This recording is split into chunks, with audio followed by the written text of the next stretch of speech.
These are the mishpotim asher tosim lifneihem. So here Rashi brings the famous Chazal, lifneihem lofnei goyim. Mean you should go to a Jewish court, not to a secular court. If you know that the secular court, the law is identical as the law as in the Jewish court, you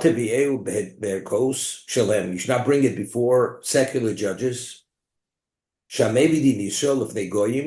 you bring your issue to be adjudicated before non-Jews, Machalas Hashem, firstly desecrating Hashem's name, Umeker Hashem Avodah Zorah, Lashbicho, and you're giving acknowledgement and special value, esteeming the idolatry to Lashbicho, to give it praiseworthiness. Shenemar, as it says in the Pasuk, Kilo Kutzerim Tzurom, our rock is not like their rock, Ve'ivenu Pelilim, our enemies of the judges, She'ivenu Pelilim, when our enemies are our judges, automatically that elevates their belief, because they attribute their empowerment to what they believe in.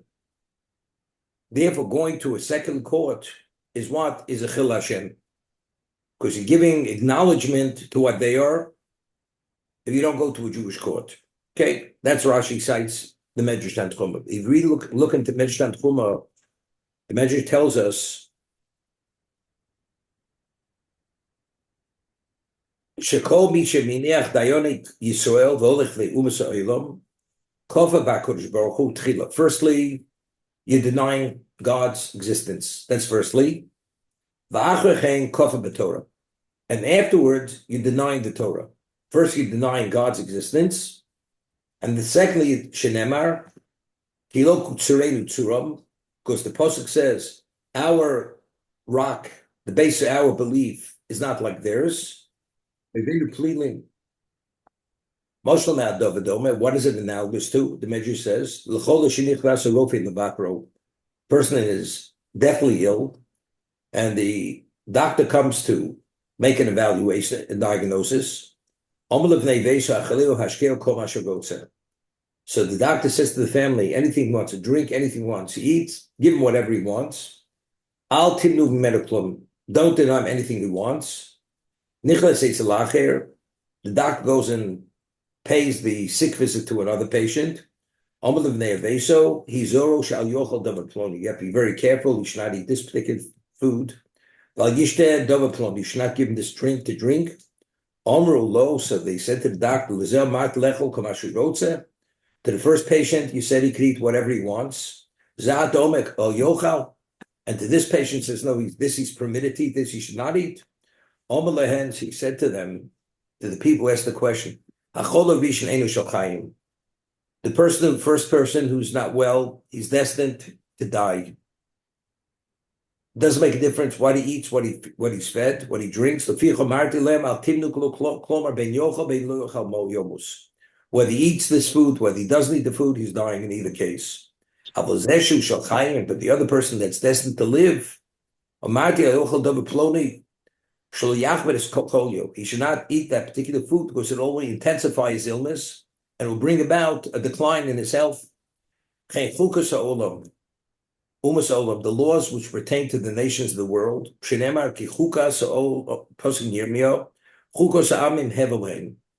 the laws, the statutes of the nations are hevel. Hevel means are vanity, have no value. They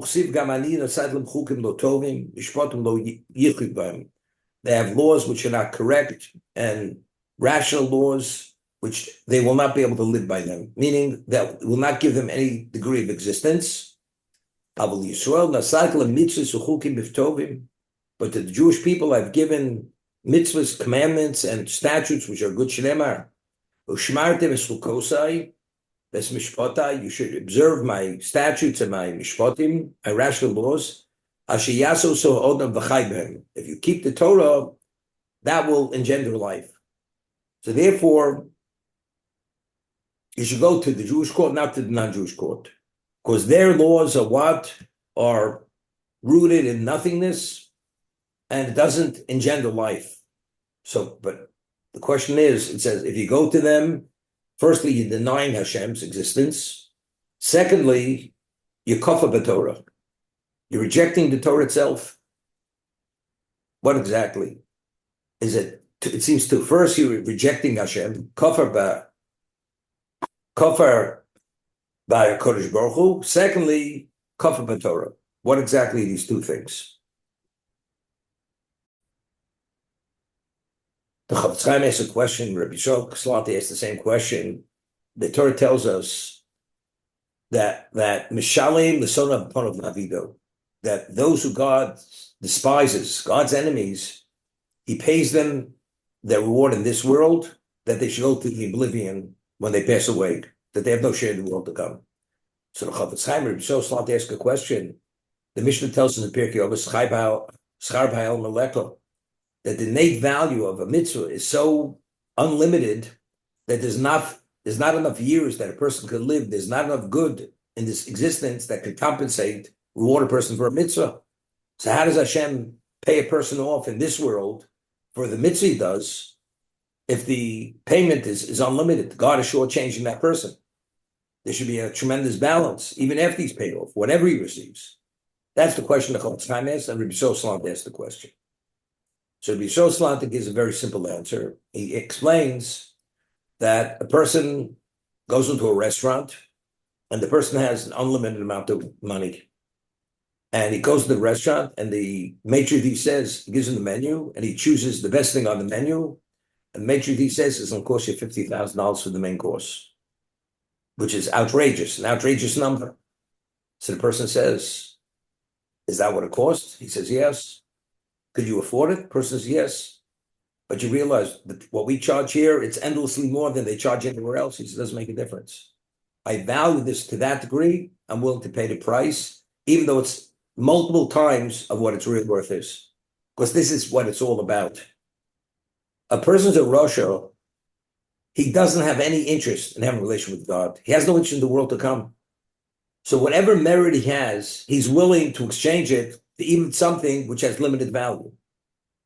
Therefore, B'Sham son of Lavido, he pays his enemies in this world, that ultimately he's going to the oblivion when he passes away, that there's no balance left in the world to come. That's Rabbi Yisrael Salanter, as he explains it. The Chofetz Chaim says something similar to what Ernie is saying, which he heard at one time. He explained it, and explains with a moshel, with an allegory. There was this person, he went and in Russia and he counterfeited rubles, 10,000 ruble documents. Each document was worth 10,000 rubles.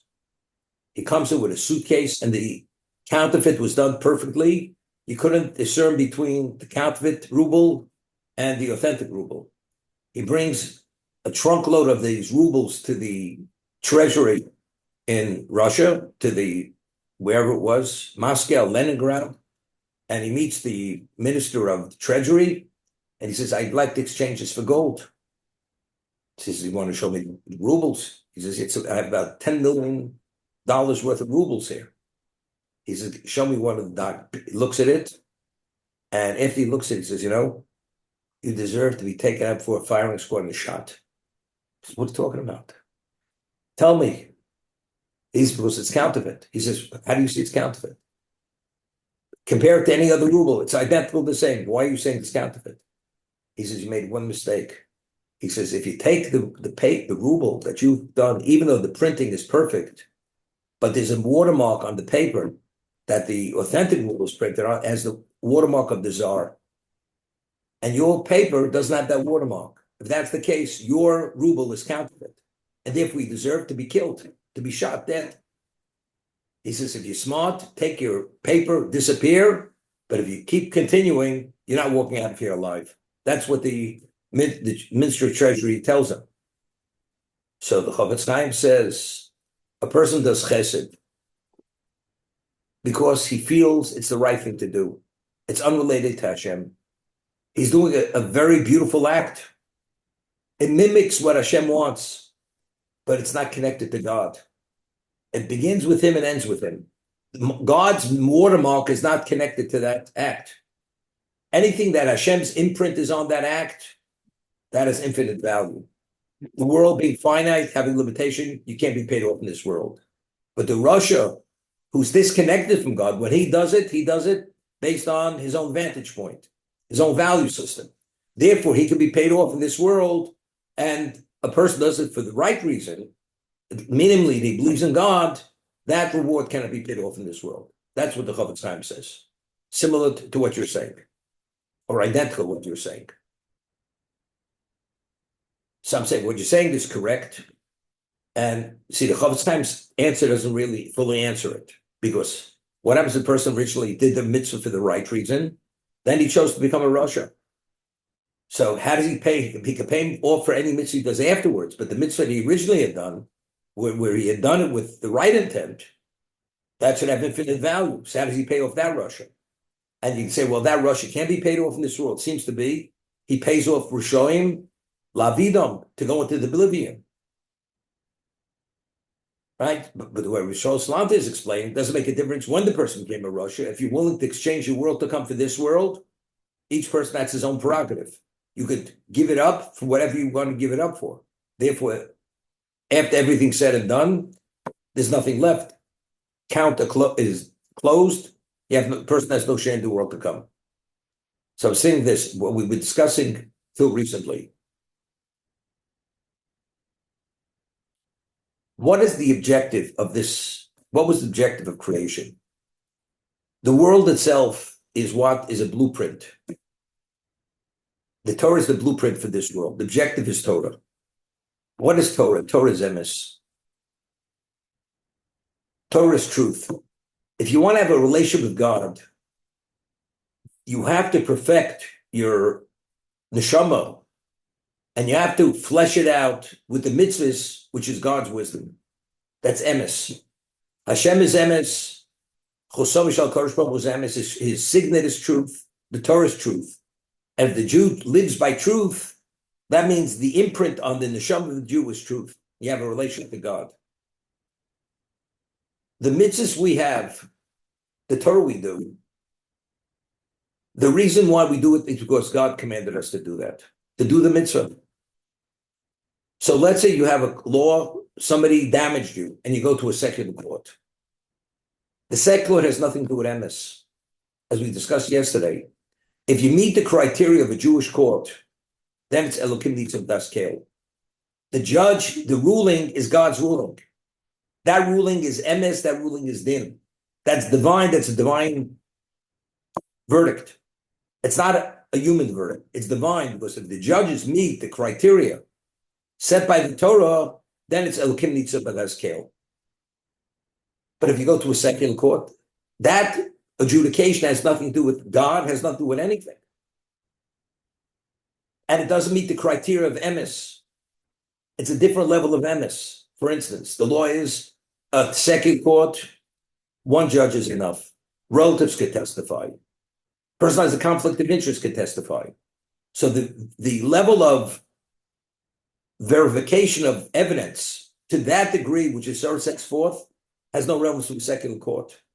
And it's rooted in what they believe is right and wrong. It's their value system. Therefore, it has no relevance. So firstly, you go to a secular court, you're denying God's existence. Because if God set certain criteria, and through that you have a relation with him, and you don't go to the court, that means you couldn't care less what God says. That's kafir b'ikr. And kafir b'torah, so you're denying this Torah, because what is the innate value of Torah? Because that is the catalyst that we should have a relationship with Hashem. That's Yisrael v'kutshabrichu v'raisachatu. What connects us to God? That's through the Torah. That's the medium through which we're connected to God. As Rav Kalatsky says, the mitzvahs are the mediums. You want to have a relationship with Hashem, it's only through the mitzvahs. Because we're physical beings. We have to spiritualize our physicality. And how do we spiritualize them? Hashem gave us the mechanisms called mitzvahs, and that's the medium which we're able to connect to God. Therefore, it's two things. Firstly, it's kafir b'ikr. You deny God's existence. Secondly, even if you acknowledge that, but what's the innate value of Torah? If you understand its innate value, that's the medium, that means you're denying the Torah. The non-Jew, although it's the exact same psak, exact same ruling, exact same law, it has no relevance. It's not the medium. Okay, because true that if a person was a rush his whole life and the last moment does tshuva, it totally wipes out the negative record. And if a person's a tzaddik his whole life and does endless mitzvahs, and at the end of his life, he says, I regret that I ever did any mitzvah, there's no mention of that mitzvah to him at the day of judgment. It's as if that positive record doesn't exist. And he has no shame in the world to come. That's the Rambam. Now, we discussed regarding the laws of Baal Tosif. What's the halacha? Tosif asks a question in Sukkah that if your mitzvah is shlichus kavona, that if you do a mitzvah, even if you don't intend to do the mitzvah, you fulfill the mitzvah.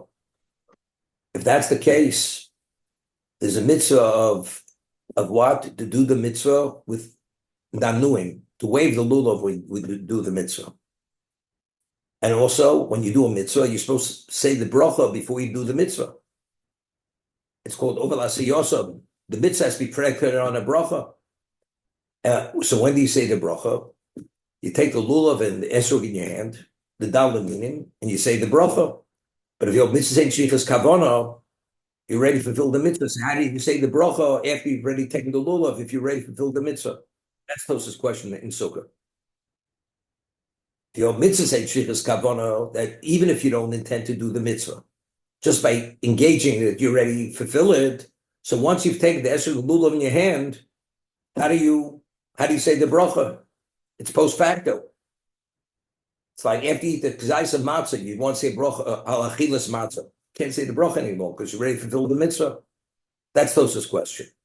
So Tos gives two answers. Tos's answers one answer that, and this is the way we do it. You take the only yotze, the dalim minim, if you take it as they grow. But if you invert it, not as they grow, you're not yotze. The esrog grows on the tree. It grows with the pitim upward, not downward. So let's say you take the esrog in your left hand and you take it inverted, the lulav in your right hand and the esrog inverted with the pitim downward. So when you're taking it, you're not taking it appropriately. So if that's the case, you're not yotze, even if your mitzvah saying shlichus kavana. And then you say the bracha, and after you say the bracha, you turn it upward, the pitim's upward. That's the way we conduct ourselves. That's one answer Tosas gives. The other answer Tosas gives is, and famous Tosas, same Tosas in brachas, that mitzvahs ain't shlichus kavana, and that's only if you want to be yotze the mitzvah. What about a person who has a negative intent? He does not want to be yotze the mitzvah. When he takes it, he doesn't want to. He doesn't want to be yotze the mitzvah. Then you're not yotze the mitzvah. Because God does not force upon you something if you don't want it.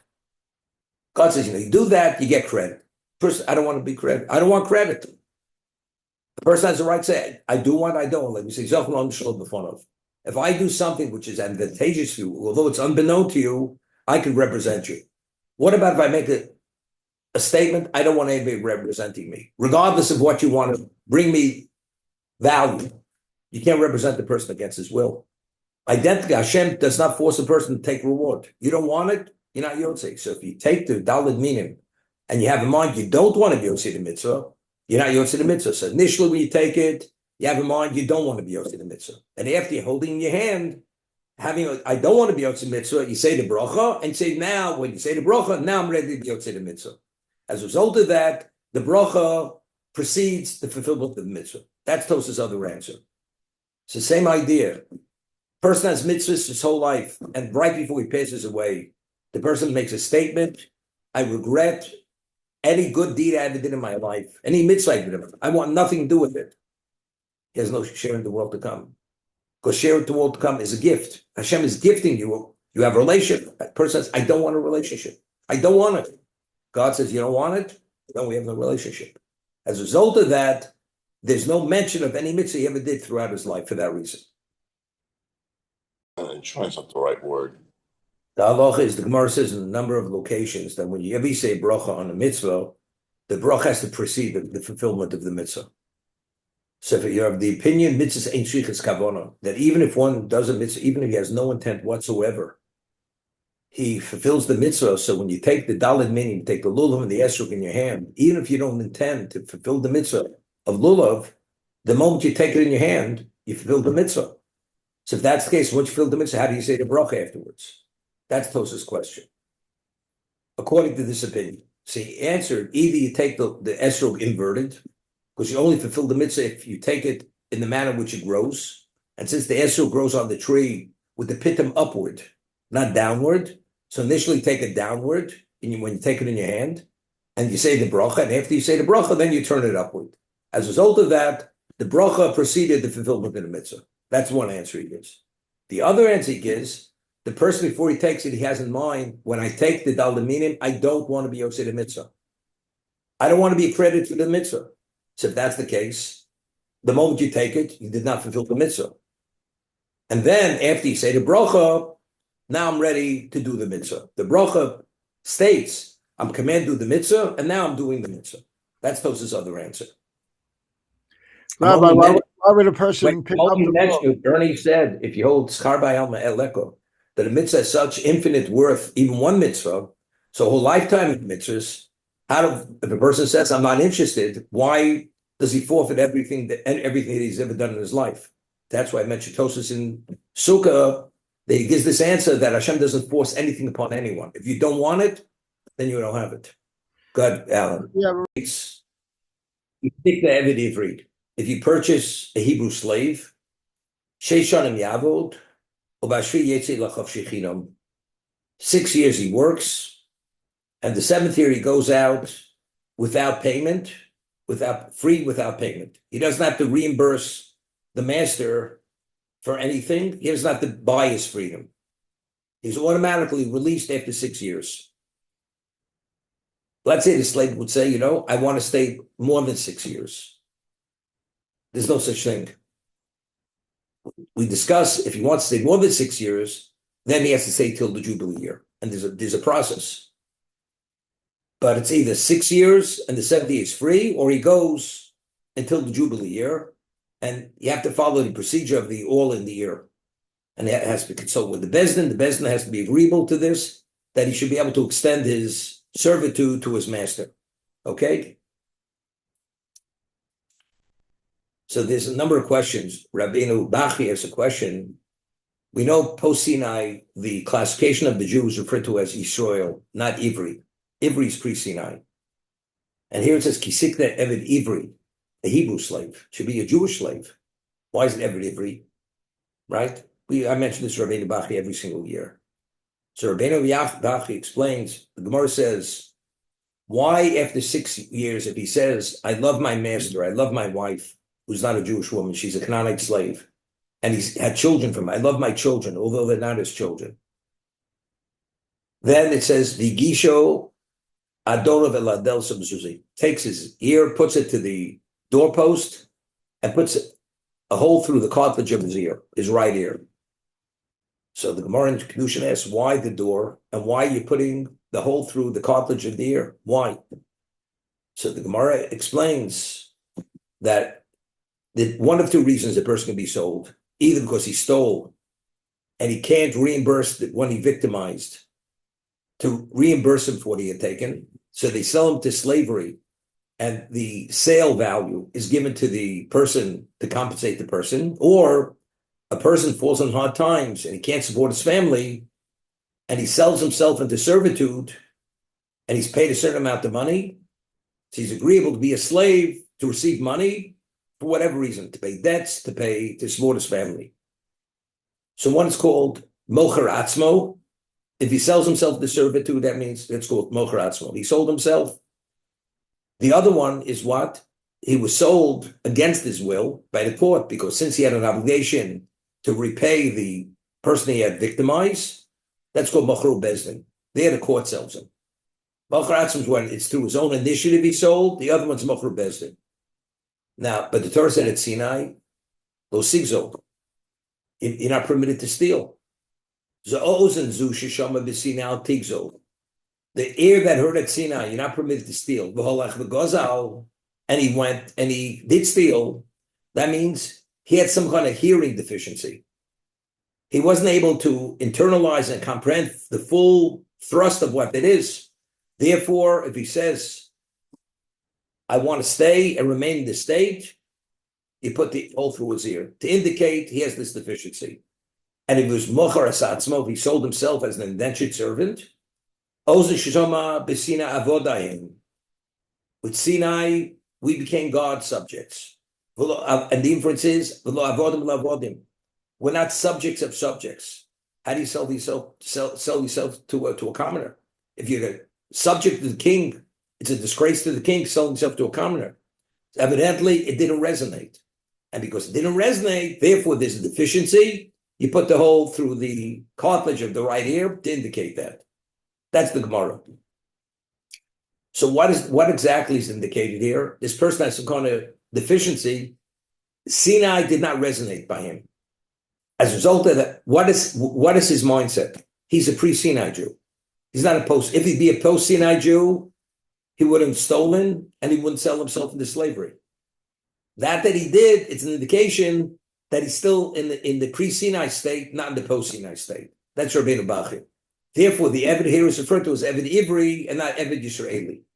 Because Yisrael is the more advanced level of Jew who has an appreciation for his spiritual status. But the obvious question is, if the man already violated these two principles initially, so why do you put the all in through his ear after 6 years where he says, I love my master, I love my wife, I love my children, immediately? After he steals, put the hole through his ear, right? Perforate the cartilage of his right ear. What a way, only after 6 years he says, I love my master, my wife, my children. Right?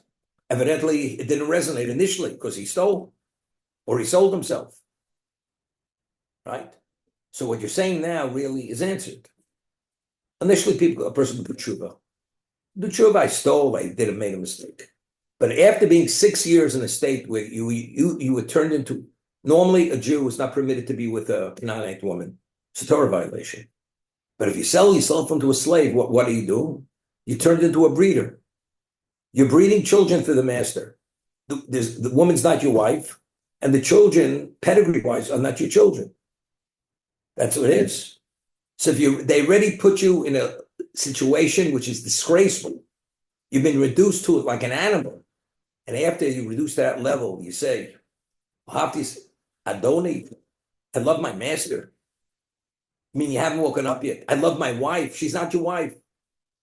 I love my children. There's no connection. There's no pedigree here. You know something? You really don't. This confirms you don't get it. After all this time, you didn't wake up. Now it's confirmed you have that deficiency.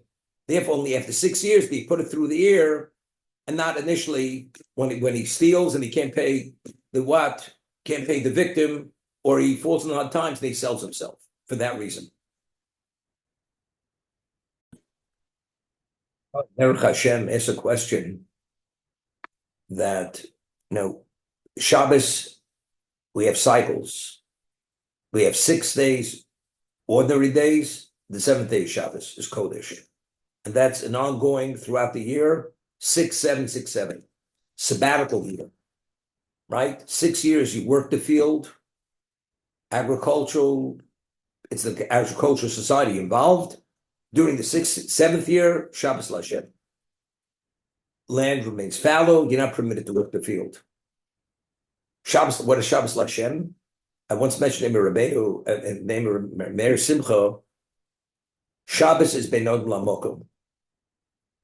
Ochel Nefesh is not permitted on Shabbos.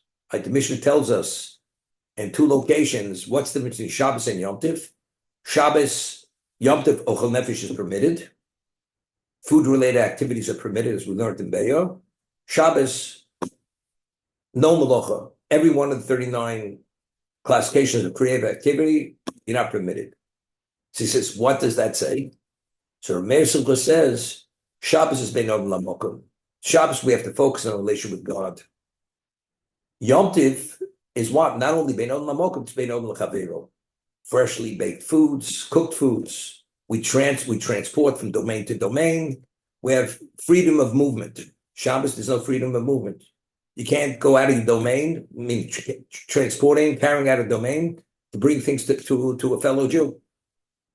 You're limited to be within another person come there and partake of whatever it is, but you don't have that freedom of activity as you have on Yom Tov. Shabbos is Bein Odin Lamokom. That's what it is. So we have cycles. We have 6 days, ordinary days. You can do anything you want within what's permitted. The 7th day is Shabbos Lashem. It's Kodesh. It's a day of sanctity.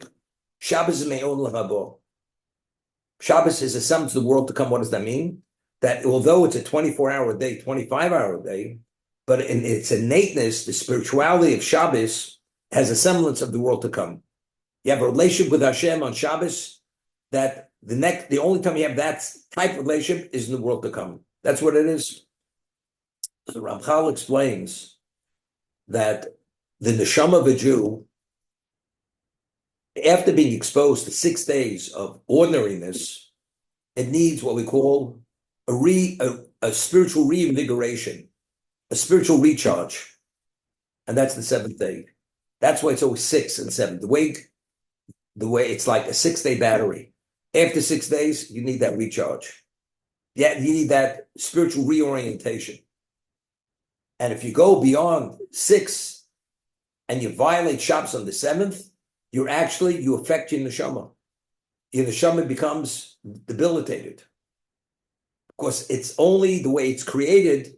It needs that 7th day, that exposure on the 7th to the ultimate level of Kedusha, which is Me'en Olam Habo, which is a relation with God. And that, I'm telling you the Ramchal. Therefore, it's always a 6-7 day cycle for that reason. And we say that the energy that the person has throughout the week in terms of its connected to spirituality is, the halacha is that Havdalah, if one doesn't say Havdalah Motzei Shabbos, you're able to say Havdalah until through Tuesday, till Wednesday. Okay? So what's the reason? So the Gemara cites something. But the reason is that the Rav Kalatsky explains it this way, because the Kedusha of Shabbos, even before it begins, it already radiates and affects the days which precede. Which days which precede? Wednesday, Thursday, Friday, being in the proximity of Shabbos, it already is impacted by the exposure of what? Of Shabbos. And post-Shabbos, the overflow of the Kedusha of Shabbos is able to carry you through Tuesday. As a result of that, since the effect of the Shabbos, of the previous Shabbos, carries you through Tuesday, therefore, if one did not say Havdalah, Motzei Shabbos, you're able to say Havdalah through Tuesday for that reason, right? But that's the understanding. So now, just as we have a 6-day, 7-day, the cycle, because we need that to invigorate us, we need that infusion. Otherwise, we become debilitated to a degree. So the same idea is in terms of the sabbatical year. 6 days, 6 years, you're involved in the mundane, even though there's a Shabbos. But being involved and immersed in the mundane to such a degree, you become debilitated, spiritually debilitated. You need to take 1 full year, Shabbos Lashem. And the Sefarno says over there in Parshas Bahar, Shabbos Lashem is Limud Torah, the study of Torah, and Tefillah, meditation. What is our relationship with Hashem? Introspection. So that year goes and gives us that's what we call a sabbatical. People take sabbaticals, whatever they do on a sabbatical. But the sabbatical that the Torah speaks about, which is Shvita, it's Shabbos Lashem, it's the same idea. So therefore, what it says, if a person says, Ohavti Ishti as Adoni Ishti Vonai, it says, and they put the Maratzeya, it says, Avodo La'olam. He becomes a slave forever. So Rashi cites Gemara. Olam doesn't mean forever. It means until Yovel. Yovel, the Jubilee year, he goes out. So let's say he says this, makes this statement, this declaration in the 6th year of that. 2 years later, you have the Jubilee year. It's called Avodah Olam. If he says it in the first sabbatical cycle or the last one, before, it's Avodah Olam. Because the moment you cross the line and you're a slave more than 6 years, automatically, you've already impacted your neshama. It's already depleted. It's depleted. 6 years, we say, is like you said, person do tshuva. But after 6 years and you still didn't get it, truly that confirms that there's damage has been done. Because you want more. How after realizing you should sing God's praises, you're no longer subject to a human servitude. But you say, I want more of it, you're permanently damaged. So even though you release later, a year or two later, it doesn't make a difference. That's avodah lolam. Forever you're a slave. That blemish of the being slavery, that you carry forever.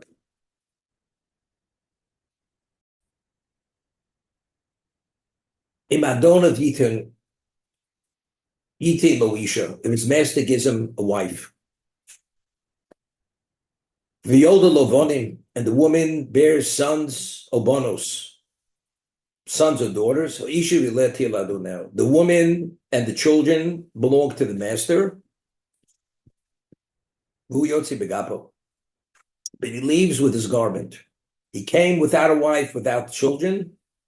And now he's given this wife and these children, which we mentioned is a Canaanite woman. The children are not his, the woman's not his. But listen what happens. Vim Omar Yovo Eved. It doesn't say Vim Omar Yoma. Ahafti Sadoni. Vim Omar Yomar Eved. The slave says, you know something. You have to have the mentality of a slave to be able to say this. I love my master. What do you mean? You're a Jew. A Jew only has one master. God's your master. But this man says, because he's an Eved, and that's why he's identified. Eved, because only an Eved speaks this way. If you have a slave mentality, a slave is dependent on what? On a master. And who's this man's master? The master is a mortal master. And because he relies on this mortal master, he says, Ahavti es Adoni. I love my master, I love my wife, I love my children. Lo eitzi chofshi. I don't want to go free.